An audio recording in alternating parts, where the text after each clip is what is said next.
Despite my best efforts to convince you all and Cygames to turn Granblue into a book, regrettably, this game still has gameplay mechanics attached to it.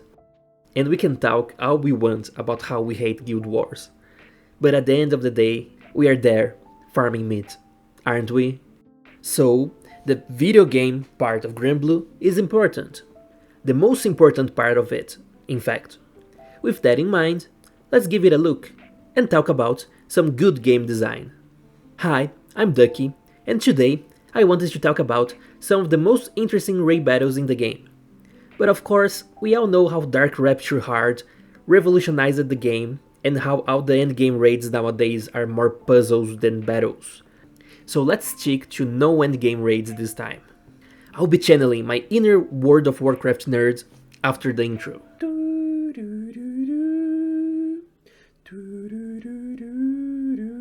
Let's start going in order of difficulty. Our first raid is actually two raids that share the same gimmick, the Dark Sunrise and Dusk of Nightfall, aka Huaolong and Killing Showdown. These 2017 raids are unique in the game as they are the only raid battles where weapon skills and summon auras do not work at all. Since Granblue is all about your weapon grid, maximizing your cap up skills, getting 5 exalted weapons like a madman, these fights allow for a change of pace and forces players to think outside the box.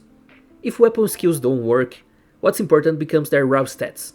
Your summon aura doesn't work either, so getting a summon with a good call is better than running your useless Celeste Omega. This also affects your choice of characters. Every number will be smaller due to the lack of modifiers. So characters with static number increases, like supplemental damage sources, become even more attractive. Nowadays, this raid is nothing more than just an unlock requirement to the duel fight, Huaolong and Killing Impossible. And they never tried doing a similar gimmick ever again. I guess they realized that a big part of what makes them money is selling grid pieces, so making fights ignore that is not very smart from a business perspective. But it's a really cool idea design-wise, and that's why both the Dark Sunrise and Dusk of Nightfall are on number 3. At number 2, we have Avatar Impossible. Seeing a Magnet 2 rating here seems strange, but hear me out. I think that Avatar is a really well-made encounter that serves as a good introduction for harder mechanics and content. M2 raids are unlocked relatively early into the new player progression, and there is a lot of power attached to them. So said new players will want to be running them. Avatar, being the last one to be unlocked, and also being the hardest of them, works to both teach new stuff while calibrating the expectations of what you are going to be seeing going forward. Avatar has weakened versions of mechanics that become more common in harder raids. They are still impactful enough for you to need to play around them, but not impactful enough to completely shut you down.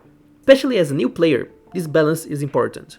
Dark Motives is a stacking buff that makes the boss attack harder and harder.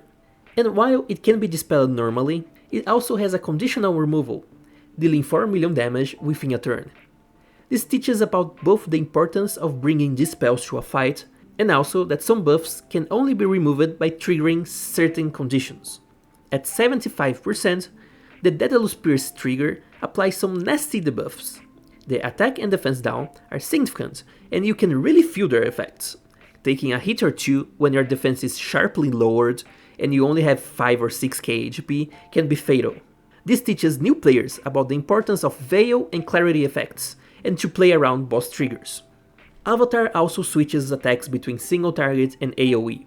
It has Ogis and triggers with multi-hit and single-hit attacks, and gains immunities to debuffs mid-fight. These are showcasing the different uses for defensive utility like substitutes, for example. Lastly, at 10%, it has the Archenemy trigger. This Skyfall-esque attack deals fatal damage to your entire front line, unless dealt with. You cannot solo Avatar without a way to survive this damage.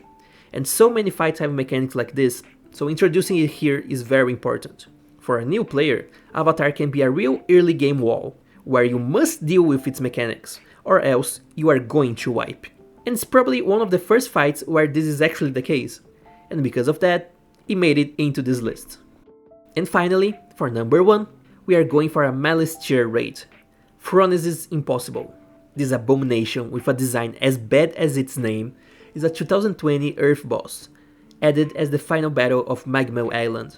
The main mechanic of this fight is the enact policy trigger. Starting at 95%, the boss will enact one new policy every 30% of its health, changing the way you have to deal with it. Each policy works as a rule. You can either follow the rule, which restricts your actions to a certain extent and get rewarded for it, or you can choose to break the rule and get punished for it. But if you break the same rule 3 times, the policy ends and you don't have to deal with it until the next one is enacted. I really like the concept of this fight, because it gives you choice. The punishment for breaking the rules is not so restrictive to the point where you simply cannot break them. So it's up to the player to choose if they want to restrict their play to follow the rules, or if breaking the rules for 3 turns just not to have to deal with anymore is worth it. Policy Primus, active from 95 to 65%, states that chain bursts of 4 or more chains cannot be activated. Policy Secundus, active from 65 to 35%, states that you must deal at least 10 hits of damage every turn. Policy Tertius, active from 35% to 0, states that you cannot use more than 3 skills per turn. Each phase of the encounter changes the damage pattern you are restricting. If you want to follow the rules, as to not deal with extra damage, buff dispels, random debuffs and damage cuts, you must prepare a team that can circumvent each problem. And if you want to break the rules as fast as you can, you will also need a team with dispels, veil and lots of charge bar again. Normal fights allow you to pick and choose how you want to approach it, and I really like the freedom found in Phronesis, and because of that, it's number 1.